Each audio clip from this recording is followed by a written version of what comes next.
if you're a Jayson Tatum guy, which everybody is, you're a Jayson Tatum guy, meaning you believe he's going to be a top 5, 6, 7 NBA player, which is where Kevin Durant currently is. And again, we talk about this enormous gulf between these two guys when they're head to head. Okay. Tatum doesn't do any of the things that Durant does or that you want him to do in a game. Like, he didn't do any of the things that Durant did. Not that he doesn't. We've seen him do it, and we've seen him take it. I still think I'm with Jimmy that's unfair to hold him to that standard. But that is the standard. People put him there. The thing is, you can sit there and be a Tatum guy and say he's the best player, and he's already top 10 or he's knocking on the door, but you can't also say it's not fair to compare him to Durant. He's either getting there or he's not. There's a big gap between 11 and 1. Close to there or he's not.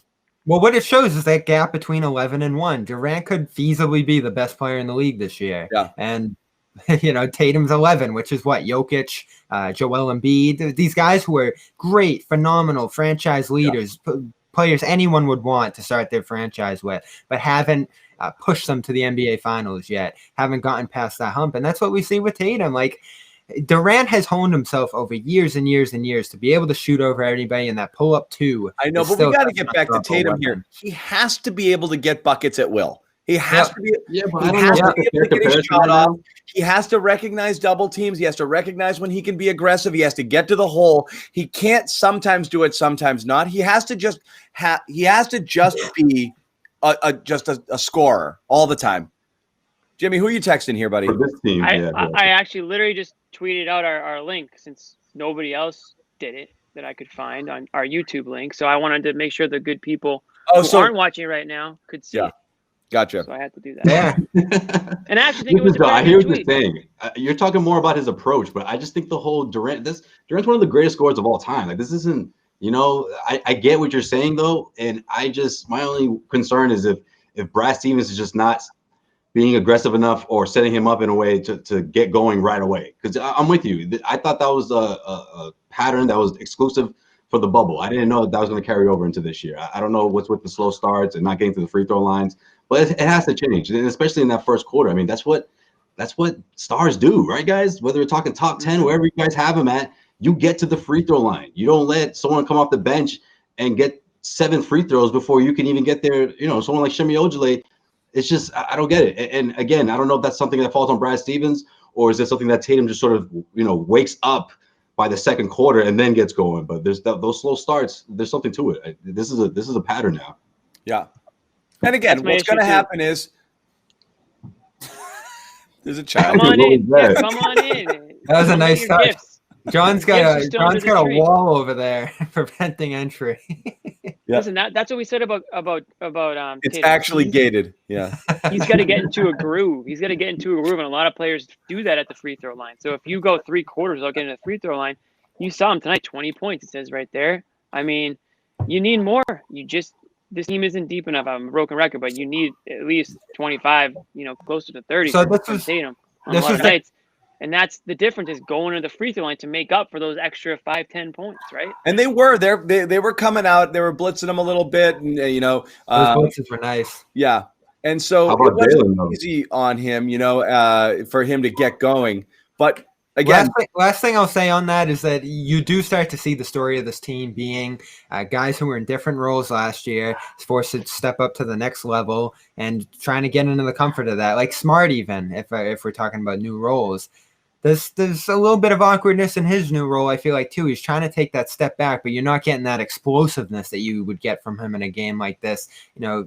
For all we bemoan his shot selection and aggressiveness, there were nights where his aggressiveness rode you above the level you were on, and the Toronto series last year was the story of that. I feel like he's been a little too subtle so far. Like, when he shot tonight, it looked good.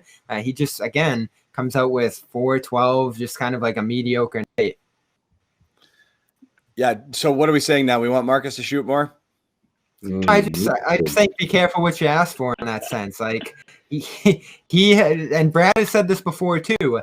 His aggressiveness, his assertiveness rises you above the level you're on some nights, and it's allowed him to be your best or second best player other nights. So it's just a minor point, but overall it feels like everybody's still getting adjusted to those new levels. And Joe Sway, you make a good point. Jaylen looks most comfortable of anybody stepping into that new role, so that's a positive you can pull out of this. 9 attempts from Jaylen. I'm gonna keep going with this free throw thing. 9 attempts. I mean, that's a guy who just wouldn't be denied to the. It's just that sort of aggressive approach, getting to the rim, keep going, doing it again and 20 again and again. right now. I love that. And look, And he's feeling the defense. It is a Right. case of Jaylen, which is so interesting because, again, the early struggles in his career were always kind of like he decided what he was going to do before he started going, and he would just go. But I mean, that case, particularly against Durant, that time where he went, got him up in the air, it slowed it down, and then banked it home. He's feeling the defense out on when he's going to the basket. It's not that out of control, wild, I'm going to jump in the air and see what happens. Drive you crazy. Yeah, right. Exactly. And you know what else? He doesn't do that at all. But Tatum actually looks more lost going to the basket than you see him falling down, not really sure where he's, a couple of times. So it's funny that Jaylen is the guy right now who's really like taking it with confidence there. Right. And Jaylen's also impressed me with his facilitating, setting guys up. I think that's something that could. Him and Marcus have a nice little thing going.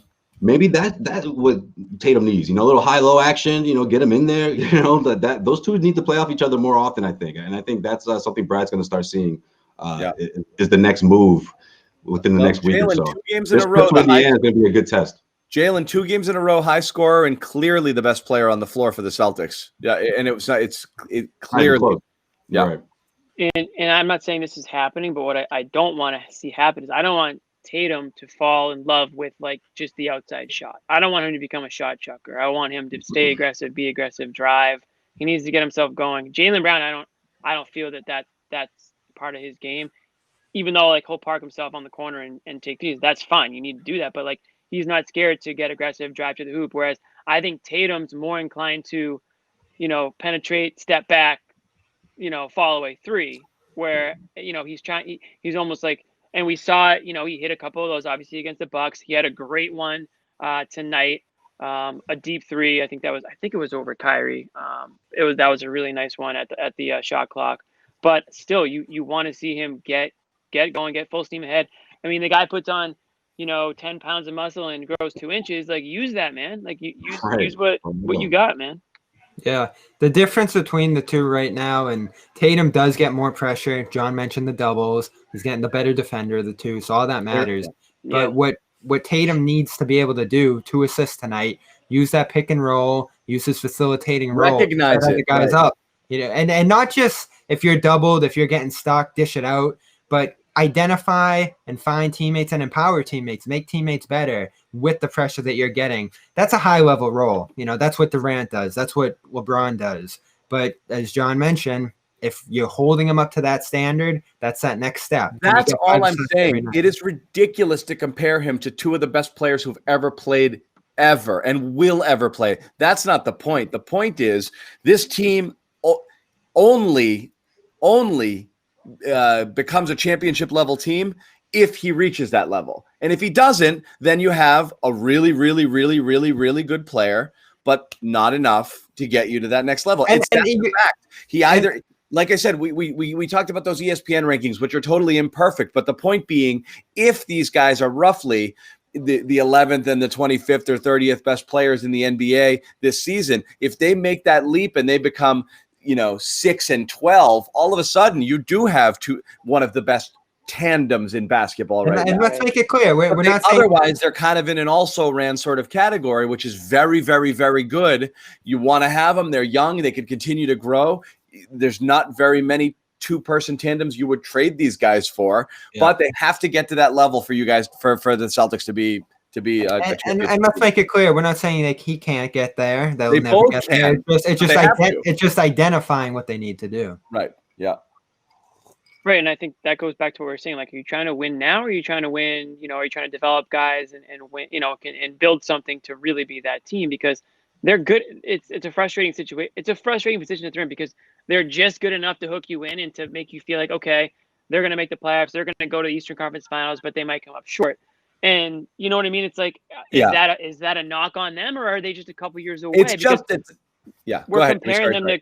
No, it's fine. We're comparing them to Kyrie and Durant, but like Durant's 32, Kyrie's however old he is. Like, these guys have so much time to get to that point and be in the position that those two guys are in now, where it's like, we obviously want it to happen right now, but we also have to understand that like there's a lot of room to grow and for them to get better and become that level of player. So I don't know. It's a tough spot in their development too, to basically take the two superstars away in Hayward and then have Kemba not start and put that much more pressure on them here. Again, they could be exactly at the level they're at this year with more support and a deeper bench, and then it's fine. It's just now they have nobody. They do not have enough around them to be able to lean on anybody else. It's on them every single night to be 30 and 30, 25 and 25 every night. I mean, and again, they got theirs. I mean, 47 combined points tonight.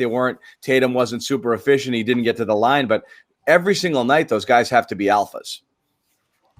Yeah, and it may or may not catch up to them at some point in the season if you don't have Kemba coming back and giving you something, if you don't have Smart contributing, if Teague can't give you some instant offense here and there, and if any of these young guys don't sort of step up into some sort of complementary role. Not asking them to give you 20 points a night, but I mean a guy like Tyce Thompson, for example, those guys you should be able to rely on double-digit points, and then somebody has to step up, whether it's Romeo when he comes back, whether it seems like Pritchard has, a lot of Brad Stevens' confidence. Somebody has to sort of fill the gaps there. And if they don't, then you get a score like you do tonight. Yeah. So we did say we're gonna keep it short. It's Christmas. Everybody, we've got the Grinch stole Christmas tonight. The Grinch stole Christmas.